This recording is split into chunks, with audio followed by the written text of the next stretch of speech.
Meiosis generate the gametes for the reproduction. Meiosis is the process by which haploid cells are produced from a diploid cell.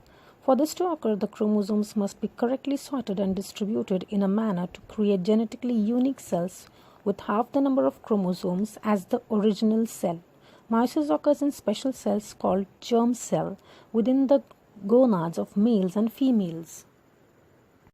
Cell before going through prophase, nucleus, centriole, nuclear membrane, chromatin material is in tangled form. You can see cytoplasm, chromatins before condense to form chromosomes. Prophase has 5 stages. The first stage of prophase is leptotene. Lepto means thin and teen, that is nema, means thread, thin thread. So the chromatids will form leptotene, thin thread-like structure in the nucleus. The second stage of prophase is zygotene. Zygo means pair and teen means nema, and nema means thread. So the thread in pairs. So chromosomes come exactly side by side each other and form a pair. In zygotene, maternal and paternal chromosomes come side by side to each other, forming a pair called as bivalent, synapse and homologous. We have father and mother chromosomes in the zygotene.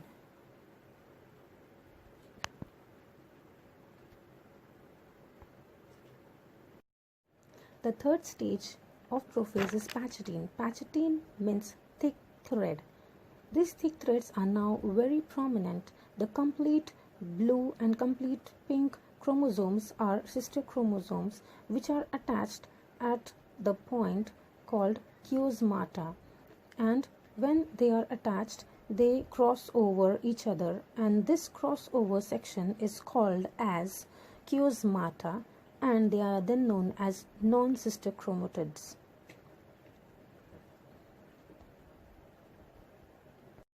This crossover as chiasmata result in evolution and variation, an exchange of genetic material. The fourth stage is a diplotene stage. Diplo means two and teen means thread, two thread. So centriole convert into spindle fiber. In this stage, the nuclear membrane and the nucleus starts disappearing. The centrioles start moving towards the opposite poles. The centrioles give rise to the aster spindle. They are connected to each other by spindle fibers. The non-sister chromatids which has crossed at chiasmata stage, they start repelling each other and they start undergoing repulsion by the genetic exchange.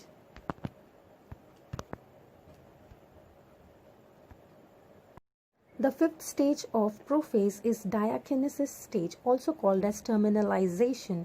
Two crossed over non-sister chromatids remain attached at the tip. Nuclear membrane and nucleolus disappears.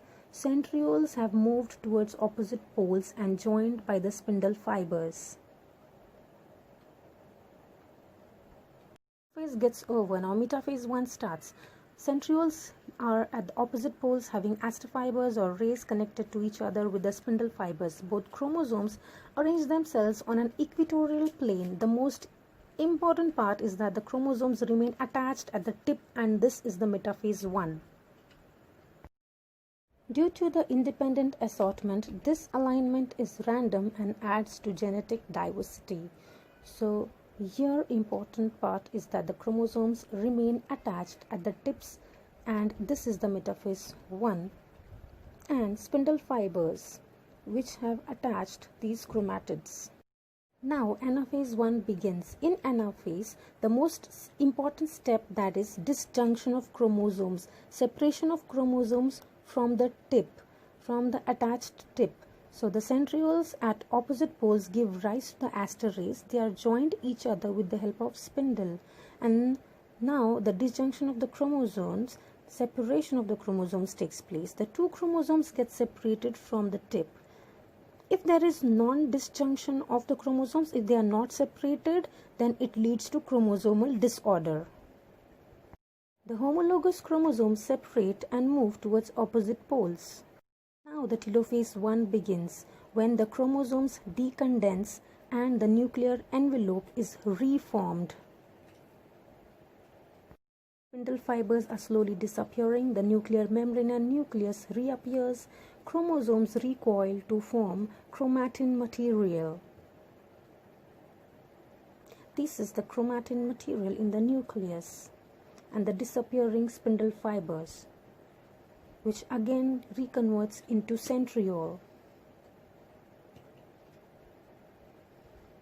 Stage is cytokinesis.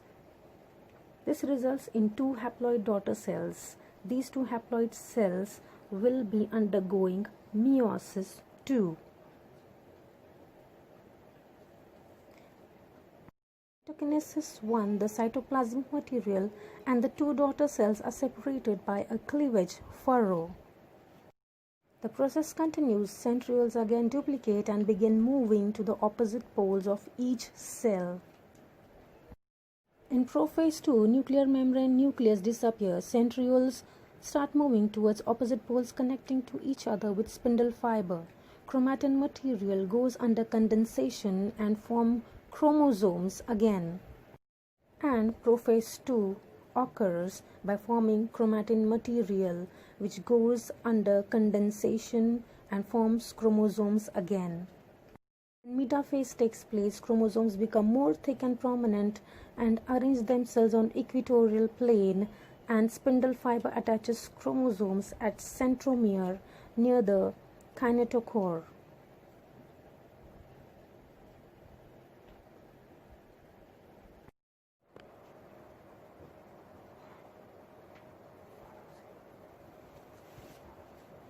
Then in Anaphase 2, chromosome break from the centromere and forms daughter chromosome.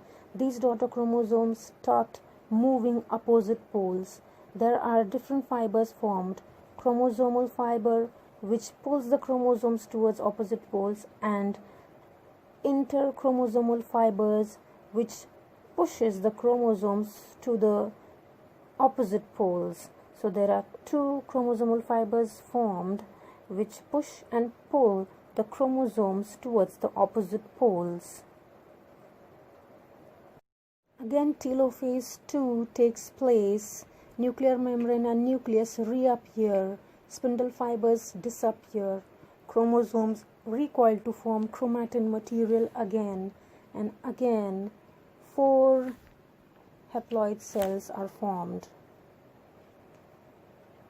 The entire process ends with cytokinesis 2, where cytoplasm divides by cytokinesis and 2 daughter cells are formed. In this process, a notch is formed at the equatorial plane of a cell, of each cell, which deepens and divides to form 2 new cells. However, the 2 cells are further divided into 4 cells.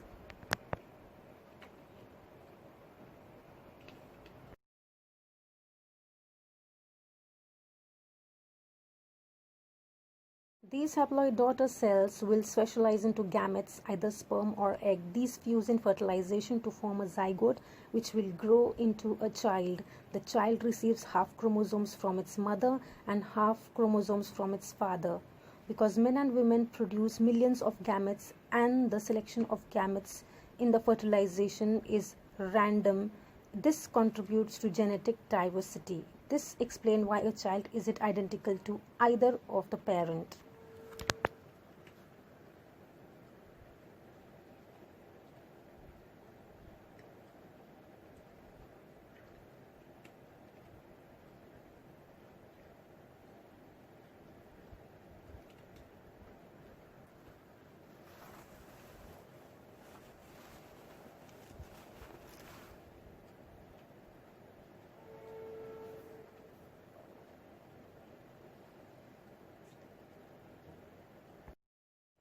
Mitosis and meiosis process look similar, but there are few major differences. Meiosis results in 2 number of diploid daughter cells, and meiosis results in 4 haploid cells.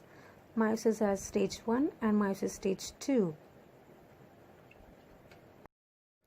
The haploid daughter cells will specialize into gametes, either sperm or egg. These fuse in fertilization to form a zygote, which will grow into a child. The child receives half chromosomes from its mother and half from its father, because men and women produce millions of gametes.